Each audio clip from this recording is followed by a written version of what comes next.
Videos देखने के लिए सब्सक्राइब करें जनसत्ता.com, बेल आइकन दबाकर पाएं लेटेस्ट नोटिफिकेशंस। केंद्र सरकार ने 30 जून तक लागू अनलॉक 1 के बाद अब 1 जुलाई से शुरू होने वाले अनलॉक 2.0 की तस्वीर साफ कर दी है। पहले चर्चा थी कि इंटरनेशनल फ्लाइट्स या स्कूल कॉलेजों पर बड़ा फैसला लिया जा सकता है, लेकिन नई गाइडलाइंस में इन्हें बंद ही रखने का फैसला किया गया है। अनलॉक 1 की गाइडलाइंस 7 पन्नों की थी, इस बार इनकी संख्या कम हो गई और मुख्य आदेश 4 पन्नों का ही है।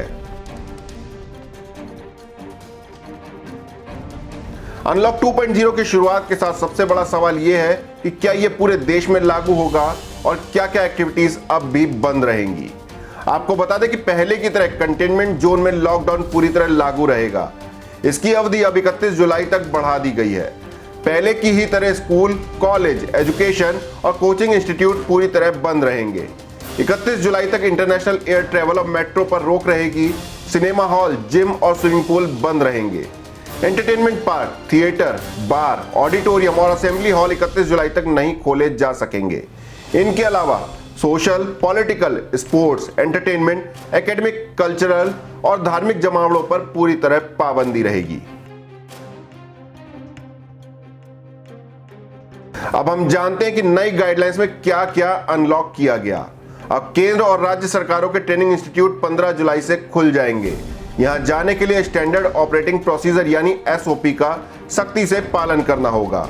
अलग अलग इलाकों के हिसाब से दुकानों पर एक वक्त में 5 से ज्यादा लोग एंट्री कर सकेंगे, लेकिन जगह के हिसाब से सोशल डिस्टेंसिंग का ध्यान रखना होगा।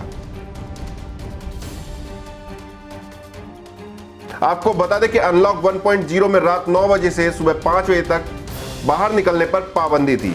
इसमें 1 घंटे की मोहलत दी गई है। अनलॉक 2.0 में रात 10 बजे से सुबह 5 बजे तक घर से बाहर नहीं निकल सकेंगे। इस बार जरूरी सेवाओं के अलावा कंपनियों में शिफ्ट में काम करने वालों, नेशनल और स्टेट हाईवे पर सामान ले जाने वाली गाड़ियों, कार्गो की लोडिंग और अनलोडिंग को नाइट कर्फ्यू में छूट दी गई है। अनलॉक 2.0 की गाइडलाइंस में केंद्र सरकार ने घरेलू उड़ानें और पैसेंजर ट्रेनों के बारे में भी जानकारी दी। सरकार ने कहा है कि इन्हें फिलहाल सीमित तरीके से चलाया जा रहा है। जल्द ही ट्रेनों और घरेलू फ्लाइट्स की संख्या में इजाफा किया जाएगा। अब हम आपको बताते हैं वो बड़ी बातें जो पहले की तरह बरकरार हैं। 65 साल से ज्यादा उम्र के लोगों, पहले से ही किसी गंभीर बीमारी से जूझ रहे लोगों, गर्भवती महिलाओं और 10 साल से कम उम्र के बच्चों को जरूरी और मेडिकल जरूरतों के अलावा घर पर ही रहने की सलाह दी गई है। दफ्तर और कामकाज की जगहों पर एम्प्लॉयर को अपने सभी कर्मचारियों के मोबाइल फोन में आरोग्य सेतु ऐप इंस्टॉल कराना होगा। कंटेनमेंट जोन में सिर्फ जरूरी सेवाओं की इजाजत दी गई है। राज्य सरकारें कंटेनमेंट जोन के बाहर बफर जोन की पहचान भी कर सकेंगी। ये ऐसे इलाके होंगे जहां नए मामले आने का खतरा ज्यादा है।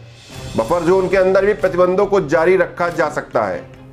अपने क्षेत्रों में हालात का जायजा लेने के बाद राज्य सरकारें कंटेनमेंट जोन के बाहर कुछ गतिविधियों को बैन कर सकती हैं या जरूरत पड़ने पर प्रतिबंध लागू कर सकती हैं। पब्लिक प्लेस पर मास्क और 2 गज की दूरी जरूरी है। इसके अलावा शादियों में 50 और अंतिम संस्कार में 20 से ज्यादा लोग शामिल नहीं हो सकेंगे। इस रिपोर्ट में हमने आपको अनलॉक 2.0 की गाइडलाइंस से रूबरू कराया। आपको हमारी रिपोर्ट कैसी लगी कमेंट बॉक्स में जरूर बताएं। देश दुनिया की और भी खबरों से रूबरू होने के लिए बने रहिए जनसत्ता के साथ।